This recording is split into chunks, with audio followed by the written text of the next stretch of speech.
Hey friends, what's up? Welcome back to Babylon Talmud. Today we're studying Daf Lamed Beis, Daf 32 of Masechta Megilla. What's kind of cool about Daf 32 is it's the last Daf of Masechta Megilla, which is pretty cool. And it talks about some interesting things like making brachas on the Torah when you get an Aliyah, and doing Galila, things like that. So very interesting.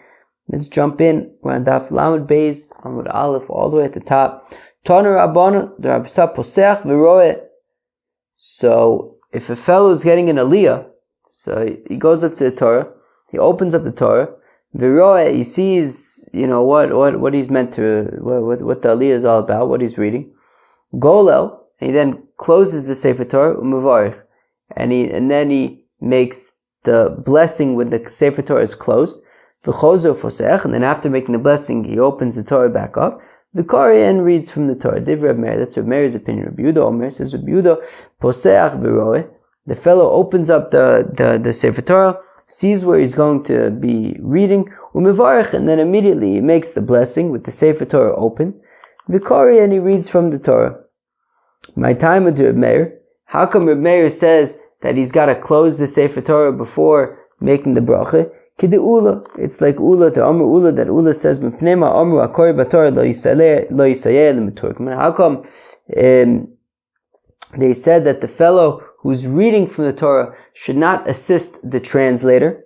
Kadesh lo yom mutagim kosu b'Torah. So nobody should think that the translation is actually written in the Torah scroll itself. So to avoid any suspicion or confusion, the reader does not assist the translator. Hachanami here as well. We don't want anybody we don't want anybody to think that perhaps the blessings are written inside of the Torah scroll. So therefore, so that nobody gets the wrong idea, Reb Meir suggests that the fellow should close the Sefer Torah before making the blessings, so that it's clear that he's not reading the blessings from the Torah. Reb Yehuda Targumika Lemite Brachos Leka Lemite. Whereas Reb Yehuda says, well, while by the translation of the Torah, so then maybe you could think that the translation is there as well. But when it comes to the blessings of the Torah are not written in the Torah scroll. Nobody's going to make that mistake, and therefore you can leave it open. Amr Reb Zera says Reb Zera, Amr of Masna. Halacha, or that the halacha is, Poseach v'roeh, you open up the Sefer Torah, you see where you're going to read from, umevarich, and immediately you make a blessing with the Sefer Torah open, Vikori, and then you read V'lema halacha Reb Yehuda. Okay, so Reb Zera is basically saying the halacha is like Reb Yehuda, so why not just say that? The halacha is like Reb Yehuda. So Mishum de'apchelu, because sometimes Reb Yehuda and Reb Meir's opinion gets switched around, so therefore then you can get the wrong idea. So Reb Zera is just pretty explicit that the halacha is you open up the Sefer Torah, you look where you're going to read from, and then immediately make the bracha with the Sefer Torah open. V'amar Reb Zera, Amr of Masna, haluchis ve'abimis in Boim Shum Kedusha. Okay, the luchis, it's not super clear what these luchis are, but perhaps it's like, if you have kind of like we have a chumash with like a book.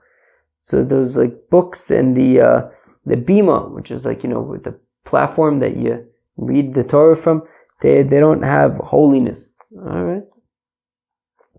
Amr Shvatya, Amr Yochanan. Alright, so it says Shvatya in the name of Yochanan, Golel Sefer Torah.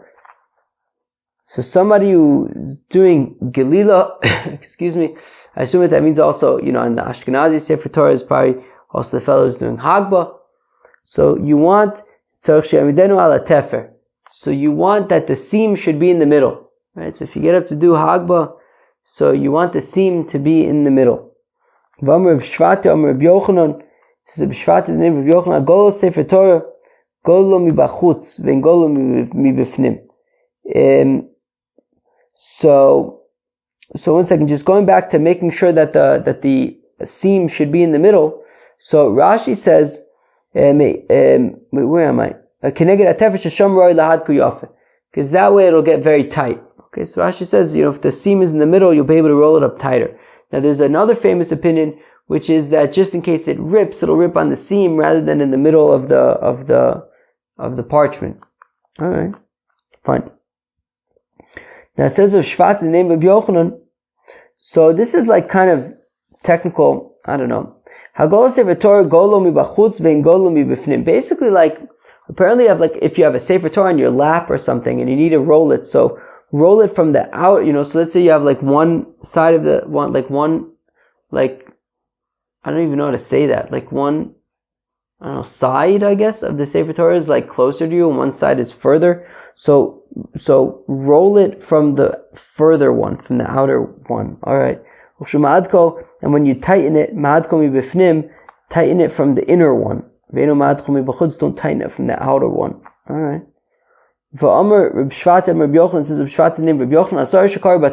If you have 10 people who are reading from a Torah, so you have a minyan, they're reading from the Torah. Sefer Torah.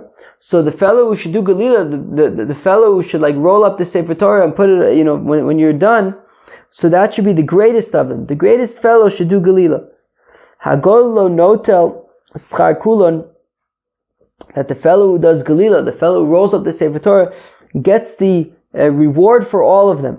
That says Rabbi Shua ben Levi, Asar shkar b'Torah, if you have 10 fellows who read from a Torah, Hagol al Sefer Torah kibel sachar kulon, that the fellow who does Galila, the fellow who rolls up the Sefer Torah, gets the reward for all of the fellows. Sachar kulon salka da'itech. Wait, why does he just chaparai and everybody else's reward? El emar kibel sachar keneged kulon. No, it means that he receives reward like everybody else. No, everybody else also receives reward, but the fellow who does Galila receives reward that is equal to everybody else combined. Wow. It says of Shvat, the name of Yochanan. How do you know that you can heed a heavenly voice? If a voice comes out from heaven and tells you to do something, so pay attention. Shnema, as the Pasuk says, that your ears will hear something from behind you. And this is if you hear the voice of a fellow inside of a city, we call Itza B'Davra, or a woman in a field. And that's if he says yes twice or no twice. Rashi says, Mishtamshim Baskol in Belibo Laskil Davar. If a fellow is not sure if he should do something or not, Vishama Kol, and he hears a voice, oh hey, no love, and the voice says, yes, do it, don't do it. So you can heed this voice. So interesting. So alright, if you're not sure if you should do something, then you hear a voice coming from God saying if you should do it or not, so you could pay attention and you could do based on that voice. But we say that it's specifically if it's the voice of a man in the city or of a woman in a field, if you're in a field, and you have to say, it has to be in double language. That's how you know if it's really a heavenly voice. If it's yes, yes, or no, no, and it's coming from a female voice in a field or a male voice in a city. Right? But Shvatya, Amar B'Yochanan, says Shvatya, the name of B'Yochanan, Kol HaKoreh below Ni'ima, V'shona below Zimra. A fellow who reads from the Torah without the trop, or is studying without a tune. I don't know, friends, should I start doing Babylon Talmud with a tune? What tune should I use? All of Akas of Omer, the Pasuk says about that fellow who is not reading with the trop and not learning with the tune. So about him the Pasuk says, that I gave them statutes that are no good. I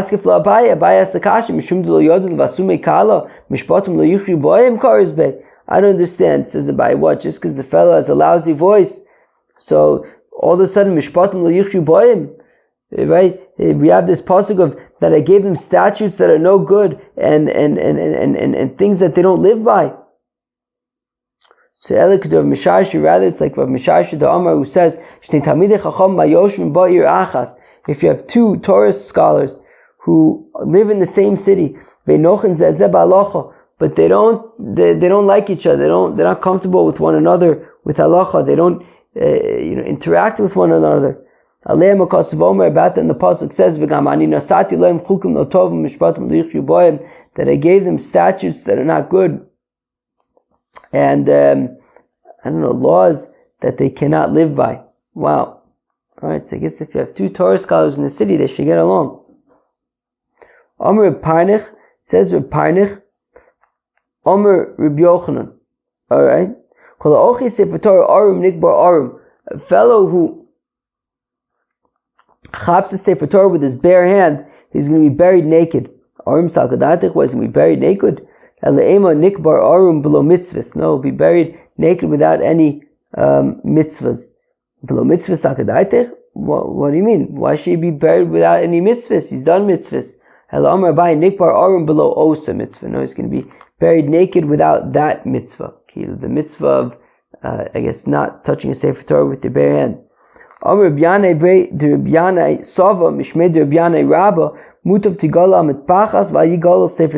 to roll up the, like if you have the gartel around the Torah, you should wrap the gartel around the Torah. Don't wrap the Torah in the gartel. So Moshe said the festivals of God to the Yidden, that it's a mitzvah that we read each festival at its proper time. Alright? Taner Rabbanan, the rabbis taught, Moshe Tikkun Loim Yisrael, that Moshe Rabbeinu established for the Yidden, that you should always be learning and expounding the halachas of the day. Hilchos Pesach b'Pesach, Hilchos Atzeres b'Atzeres, Hilchos Chag b'Chag, the halachas of Pesach and Pesach, the halachas of Shavuos and Shavuos, and the halachas of Sukkos and Sukkos. So we should always be learning the halachas of the festival on the festival. Alright, that sounds very nice. We'll come back to you, the children of the city, and Masechta Megillah.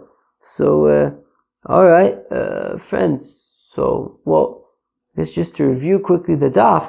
So what do we learn about? We learned about an interesting machlokas between Reb Meir and Reb Yehuda about how to make the brachas when you get an aliyah. According to Reb Meir, you open up the Sefer Torah, you see where you're going to read from, and then you close it back up and then make the brachas.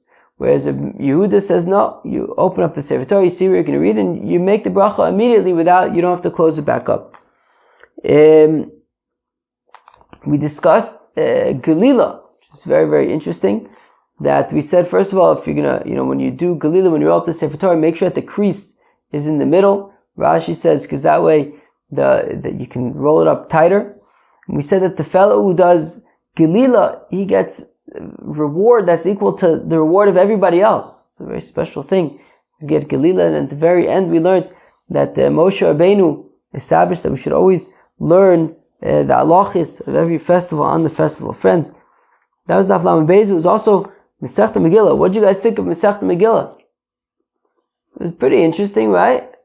We learned all about the festival of Purim, which is coming up pretty soon. I mean, we're almost up to Tu B'Shvat, and then, a month later, or in this year's case, 2 months later. Anyways, there was a lot of interesting Agaritas in Masechta Megillah. Thought it was pretty cool. What do you guys think? Peace.